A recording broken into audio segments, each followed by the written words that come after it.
Good evening, morning, nighttime, or whatever the time is where you are when you watch this. For here, it's nighttime. It's just after 9 at night on a Friday, and I've been awake all night working and all day running errands and stuff, and I'm still up. So this is going to be interesting, trying a completely new whiskey for me uh, after being awake for more than 24 hours. What I have here is a Laphroaig Oak Select. I've never seen this before. I went into the store last week and picked it up. Of course, I also picked up a bottle of Laphroaig 10, just because I like to have a bottle of Laphroaig 10 handy. But this is something new that I've never seen before. And it says on here, Oak Cask Collection Oak Select, the easygoing one. That's what it says. Meet Laphroaig, most laid-back expression. Our master blender creates this Laphroaig by selecting 5 different casks across a range of ages. They are married together to reach a mellow balance of flavors that opens up the world of Laphroaig for every drinker. Oh, so this is like an entry level Laphroaig. Well, we'll see. And it says it's the most laid back one, so it's the least in your face peated excellence. Yeah, see, Oak Select. So this is going to be something different. What did I pay for this? It says here, okay, $60.99. So about $70 out the door. Canadian dollars, they're smaller.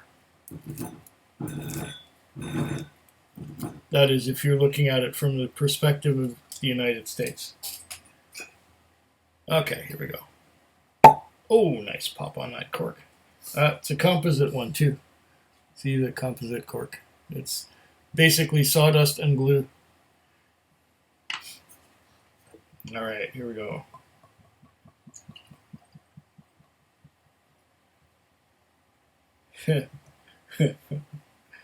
And I poured heavily. That's okay.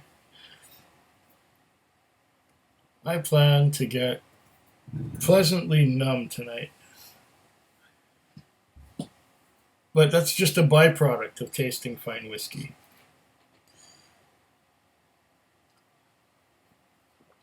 There are a lot of people who have the different attitude that they have to be completely sober and enjoy whiskey. How can you enjoy whiskey and be completely sober? I don't know. I haven't had the skills to be that way. But this is the Cask Collection Oak Select Flavor Profile. Okay. Our most laid back expression. And that's twice it says that. Oh, what does this say? Drawn from a carefully chosen selection of casks.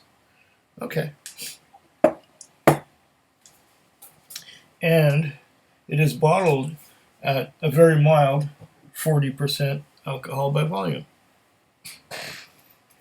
I've already had some stronger things to drink tonight, but that was just to relax and mellow out.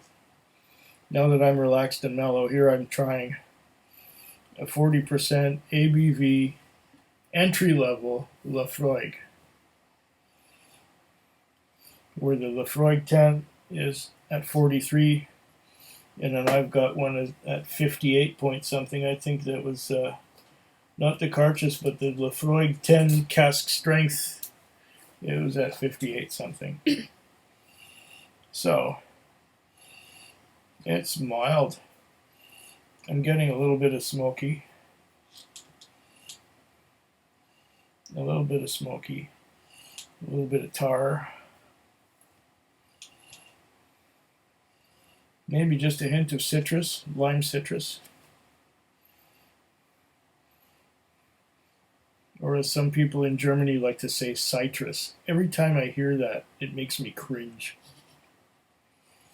It's citrus, like citron. Yes, I've been known to speak French on a few occasions.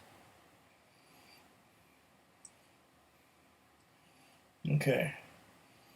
I'm getting a little bit of, just a hint of creosote, a little bit of tar, a little bit of barnboard.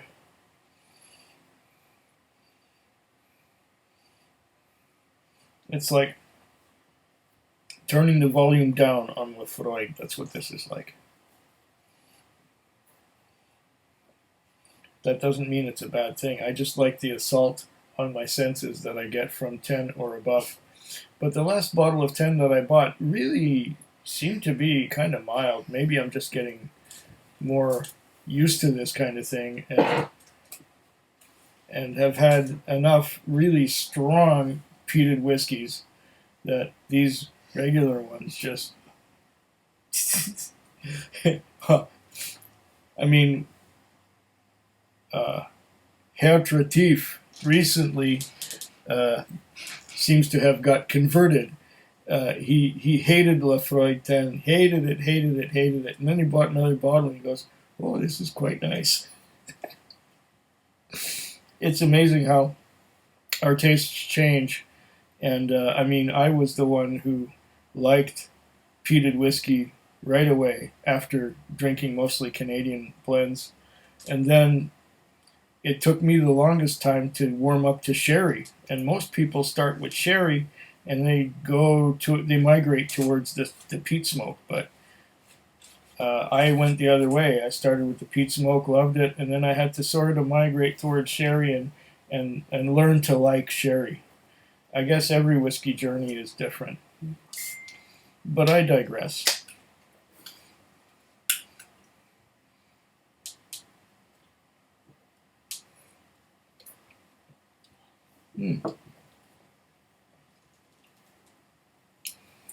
Oh, wow.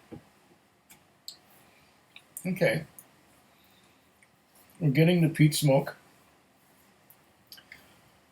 It's like that almost ever-present espresso coffee note. But it's dialed down. It's 40% ABV. I'm getting the espresso note, but it's like, it tastes like Laphroaig mixed with ginger ale. Yeah, there's a bit of a ginger note too.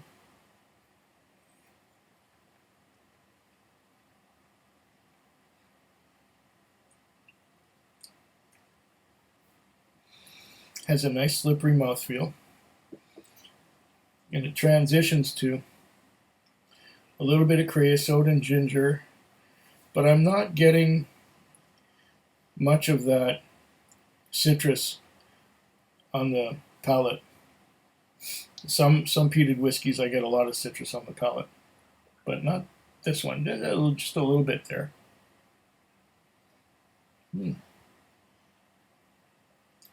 If you got a rainy day, and the rain's coming down in torrents and you can hear every drop on the roof, this is a good starter whiskey. And you can move on to stronger things after this one if you're going to go the peated way. Huh. Yeah, my mouth is covered with peat right now. But it's subtle. It's like it says on the label, laid back. It's a laid back peated whiskey, and it's almost like a McClelland's kind of thing, because McClelland's is bottled at 40% as well, and yeah, this is a good way to initiate yourself to peated whiskey if you're not familiar with it yet.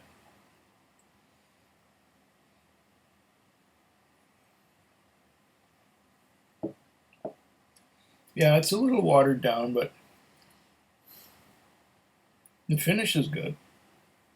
I like that espresso coffee, hint of chocolate even, and that ginger note. Yeah, this will work. This will work all right. Slanchava. Food Quig. Food Quig. Food Quig. Food Quig. Food Quig. Yeah.